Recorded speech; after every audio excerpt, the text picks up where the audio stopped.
I'm Alexia Isabel Tudman, and I was born on the 24th of July 1940. I was really happy when I married my husband, and but before that I think I was so happy when I passed my nursing exams. Yeah, that was a big thing for me in those days. It's something I'd always dreamed about, being a nurse and wearing a veil, and so that was a very happy time when I got those results and I was actually a nurse. We'd moved up from Tenterfield. We'd sort of wandered around quite a bit. My dad had come back ill from the war, and so we wandered all around the countryside really. We moved up here to Maryborough because my uncle was here, and he had a sawmill, and things were going so bad with our family that he moved us up here, and he gave me a job in his sawmill, and I was only 15. I'd done all my high school, etc. But all I ever wanted to do was just be a nurse. In 16, I went up to the Maryborough Hospital to see if I could be a cadet nurse, because you couldn't start till you were 17.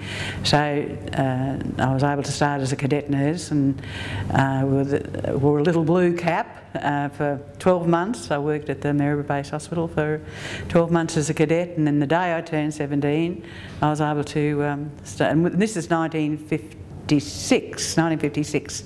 When I was 16, and in 1957 I started my nursing training.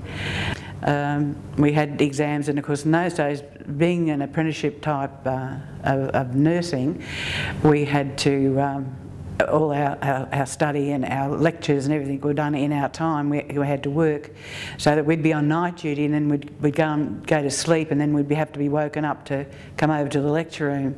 And I'll tell you what, after you've worked all night and then I only had a couple of hours sleep, and you're trying to remember every bone in a person's body when you're going to your lectures, it was pretty tough going. But you know, we were so determined. Well, my friends and I, we made some wonderful friends, and we were so determined that we were going to get through this situation. The hours were really bad. We used to do shift work in those days. It was a very strict nursing routine that we had, but as I say, and I think in those days, you had to just really desperately want to be a nurse to be able to, because you were able to get any sort of job in those days. We didn't have to concern ourselves with just being whatever was available. You could choose, you know. The fact that I was able to do the job that I chose, I consider myself so lucky. And then you'd be under a lot of stress at work. You know, it's a life and death situation. Maryborough was a base hospital that was on the highway, and we looked after the whole area because Harvey Bay in those days only had 11,000 people living in it. So we looked after all the Harvey Bay people. There was only just a little hospital at Harvey Bay, so we looked after it, and Gayndah, and everybody came from everywhere, and so it was a huge hospital. We had 40 or 50 patients in each ward, and we had a male, female, a male surgical, a female medical, and a male medical, and we had isolation wards because there was an outbreak of tuberculosis at the time, and we used to have to go over to this special isolation ward and do all our sputum tests and things on the people in those days, and then of course there was a separate maternity hospital, and then we had the Domain, the private hospital Domain, which was there was about 30 patients downstairs and 30 upstairs of the private hospital, so it was a huge hospital in those days, and there was a lot of nurses, but of course we were really understaffed. We only ever used to have 3 or 4 people on at a time. That you had 3 lots of exams. You did one in the first year and the second year, and the third year was the big one for your final to become a registered nurse. And yeah, so that was, I passed my exam. I got through that, and that was a really delightful time that I passed, and I was wearing by that time a little butterfly veil to show that I had finished my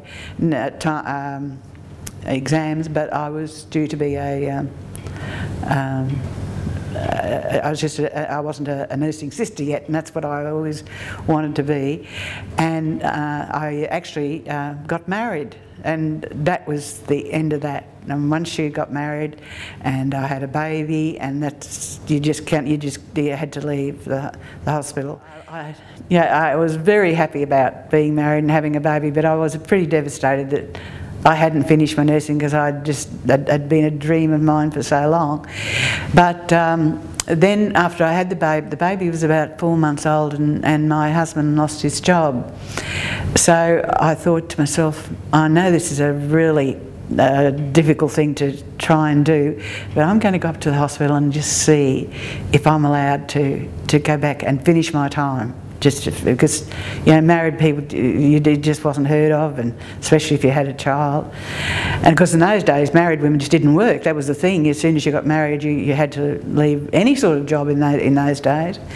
So I went up to the matron, and the thing was that they were so desperately short of nurses. It was very hard to get nurses to complete their time, and they were very short of experienced people.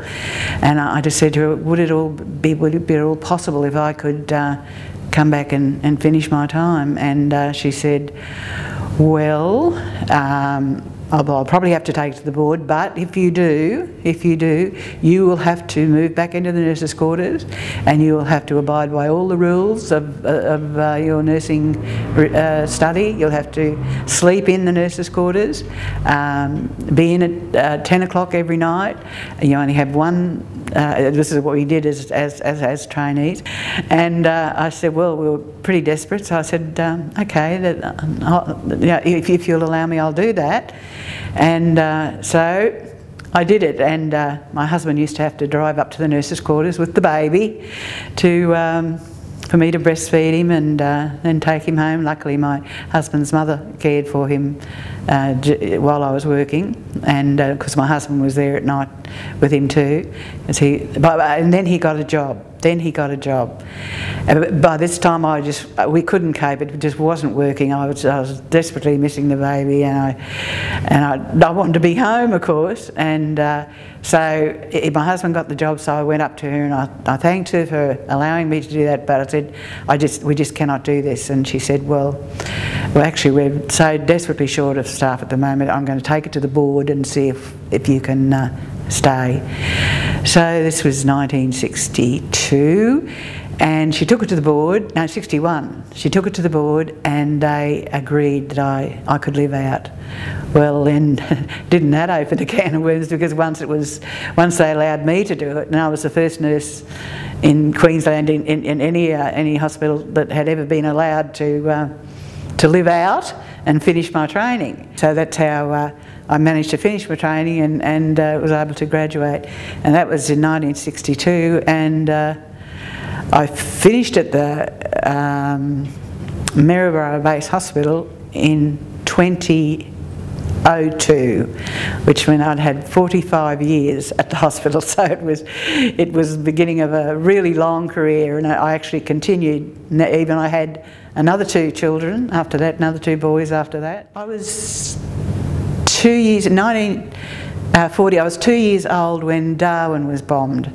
And in fact, I made a recent visit to Darwin, and I stood there on that, they had the big thing of Darwin, you know, with the Japanese coming in and bombing the place. And I'm thinking, I was in Kyogle in those days, in New South Wales, and my dad was in the Air Force, and my mum, it was overseas, he was out there in New Guinea, and my mum was there by herself with me and my younger brother and my baby brother, and all the men had left Kyogle to go to war, and we were mum and one of her sister-in-law, my father's brother, he was a Radiford Brook, and he was overseas. Oh, and he hadn't gone overseas yet, but they were all in a flat, and of course my mother used to tell me that she was so terrified of all the words they were getting back from the front, you know, the atrocities that were being caused, you know, to the Japanese, so that my mother told me that she always told us that if the Japanese, because they drew a line, the Brisbane line, you know, they're only going to protect to the Brisbane line. Well, Kyogle was just below Brisbane, and we would thought, well, maybe we're not going to be protected. That they had to draw a line because there was nowhere. We didn't. All our people were fighting in Britain and everywhere else, and so that there was this terror.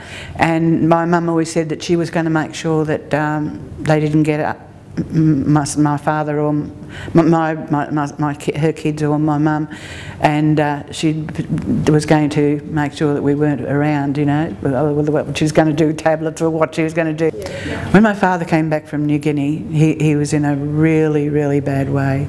He was discharged more as medically unfit from the, he came back from New Guinea, he was covered in a rash, he only weighed about 6 stone in our writing. It was very small for a man. He'd gone into the army as a young, he was an athlete, he was, you know, didn't drink, didn't smoke, you know, he was just this really strong, healthy, very handsome, I might add, young man, and he came back just a broken person. So consequently, from that, we never ever then had a settled life, because he used to have all these terrible dreams and things, and he used to keep thinking, if we go to another place, that he'd go and try and work, but as soon as, you know, he'd lose his job, you know, my mother would go to wake him up of a morning to say, "Oh, are you going to work this morning, Peter?" And he'd say, "Oh, I've finished there yesterday." And so we'd be packing up to move to the next town. So we sort of moved to a lot of places. I always used to say we never spent 2 Christmases in the one place. And because of the income, and they didn't really look after the men when they came back, especially the men who had post-traumatic stress, they call it now, but it wasn't known as that. It was known as shell shock in those days. But he was in a bad way. He used to have to go and have shock treatment, and so our life was we had a pretty disadvantaged life. Let me say that. I knew what it was like to be poor, and I knew what it was like to be in a household where of course my father was self-medicating with alcohol, and that just made things so much worse. But my mother was so protective. She was the most wonderful mother and the most wonderful wife. She just stuck by him and supported him, and she used to tell people that he was, you know, he was having heart trouble or anything to, you know, because you didn't admit that you had a nervous problem in those days. So we spent a lot of, we were sort of like gypsies more or less, and then when we finally got to, we went to Tenterfield, and that's where I finished my high school and was able to get my certificate, and that's when we moved out of, my uncle came down because my father was in a really bad place at that time, and my mother was pregnant then with my youngest brother. He was, and so we moved to when we moved to Maryborough, my uncle looked after us, and he actually gave me and my father and my brother a job over in his sawmill. I was in the office and they were in the thing. But Dad got really bad while we were over there. And in fact, by the time I started my nursing, I was at the hospital, and my brother had osteomyelitis, and he was in the hospital as a patient, and my dad was in the hospital in a really bad way. They had bed rails up, and they had giving him paraldehyde and all this sort of stuff, and he went through a really bad patch. A doctor came and seen him and actually got him better, and so that the last 20 years of his life he never had a drink, and he lived this wonderful life. And I used to think, oh, wouldn't that have been wonderful if we'd been able to share that, because we used to feel so sorry for him. He was in such a mess. But he had this, and anyone who knew him in the last 20 years here in Maryborough, we stayed here then because I swore when I ever took control of my life, I would never move again. I would never move from another place. Consequently, I'd started my training by this time. when my dad decided to move to Nambour. He was a butcher, and go into a butcher shop in Nambour, and he said, well, Lex, you can transfer to the Maryborough Hospital. I said, no. I made a bargain with myself that I would never move, and here I am at 76, still in Maryborough. Yeah, I was in the ward, and one of the patients in the ward, I was doing a round, and he said, oh, sister, have you seen that ad in the paper this morning for this community health nurse? He said, that'd be a great job for you. And I said, oh, it's very nice. No, I hadn't seen it. No, I'd had a look at it, and it was would you believe, a 9 to 5 job. It was a public service job, be a 9 to 5, and weekends off, which is something we'd never had in all those years. You know, we worked all hours and all different days off, and you never had weekends off. It was a real treat if you got a Saturday or a Sunday off. So I actually thought, oh, this doesn't look like a bad job at all, you know. And so I thought, oh, I'll apply for it. And then I had to get a reference. So I thought, oh, this is going to be hard, because the matron at the time, Matron Finlay, she'd been there all the time with me, and but we still held her in very high regard and were, you know, just trepidation. And I went up to ask her for a reference, and I knew then that she wasn't real keen on giving references. So I sort of went in and I said, oh look, matron, I'm wondering if you'd give me a reference to apply for this job. And anyway, she said, you want a reference from me? And I said, yes. And she said, what if I told you that I was applying for the job? And I said to her, well, I would say, forget the reference. Because obviously, if she was applying for the job, she wasn't going to give me a glowing reference. And she said, no, what I'm doing is I'm applying for the same job in Redcliffe, because as I say, they're advertised right throughout the state. So she was applying for the one in Redcliffe. And so she gave me a wonderful reference, which was very helpful in me getting this job. When I then become this community health nurse, my agenda was to make things easier for the elderly. You know, so I formed a committee on the ageing, and we actually got I found out from it was involved in politics. So I found out from a mayor in Townsville that you could get this funding for senior citizen centres, you know, and there wasn't much. The Commonwealth government was giving it out, and there was only a few left.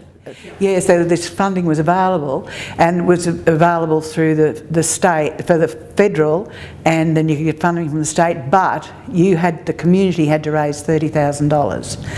And so we formed a committee to do that, to organise the fundraising. Would you believe, when we first started our fundraising, the cyclone hit Darwin, and of course you can imagine how hard people were sending money and everything, and here we are trying to fundraise for a senior citizen centre, which everyone was so concerned about Darwin. It was horrendous at the time, but we were able to do it. We got a specialist to come in from a fundraising specialist to come from Brisbane in Shoulders.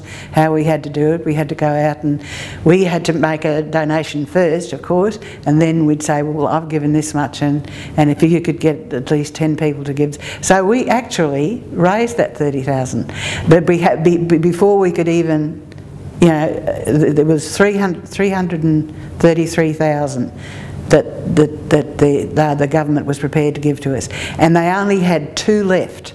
Only had 2 things left. So when we finally got that done, and it took so long, we got it. We got the funding, we got the money, and it's built now, and I'm very proud of it. We're actually celebrating our 40th anniversary of the opening of the Senior Citizen Centre. This year, so it's going to be something nice to go to. Yeah, so that was one. That was how we got going to help seniors have activities, and also, you know, companionship, and it was for the over 50s. A lot of the things we had to do, we had to go through council to get help with, and I thought, now I'm working, you know, 9 to 5, and weekends off. So the elections were coming up, so I thought, I'm going to stand for council because I feel I can get a heck of a lot more done in that social area that it follows with my nursing situation. And so I stood for council, and I was fortunate enough to be elected. And I got very involved in housing. I started a housing action group here in Maryborough that still goes today. We built a aged care unit over in Granville, and we built the single men's units, and we built a disability place for women over in Granville. It's a whole area out there. So this was a lot of the stuff that I used to annoy the councillors with. I was in council for 16 years. After the first 3 years, it was 3 years at that time. After the first 3 years, I went in. I was the deputy mayor then for the rest of the time, and I found that very helpful in being able to instigate a lot of my favourite things, and they all resolved. All the things that I was really interested in was people's health and welfare, and it was it was wonderful to be able to achieve quite a few of those things. I thoroughly enjoyed it, but my tenure finished when they talked about amalgamation. I thought it was time to retire anyway, and it was that's when I retired from council. I'd made up my mind then that I was going to give more to the family. So I gave up all the committees that I was on except the Committee on the Ageing. That's my old favourite. I couldn't give that away. And I also run a retired nurses luncheon, for all us old girls, for us to get together and have a luncheon. It's just a get together once a month.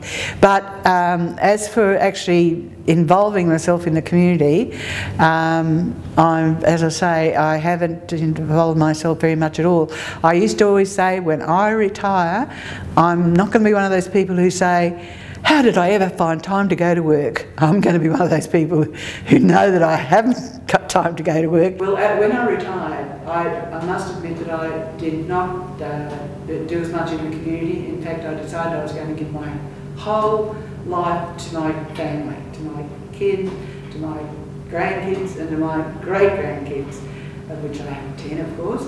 So that I have done that in the last few years of my retirement. I have done as much as I could to help them through difficult situations. But I did have a health situation recently, and I said to my eldest son, who's always been there for me, all that really, but I said to him, I want you to know that if I died tomorrow, that I have done everything in my life that I've ever wanted to do. I've achieved, I've had lots of happiness, I've had heartbreak, but I've fulfilled my life, and I am absolutely content with the life that I've led.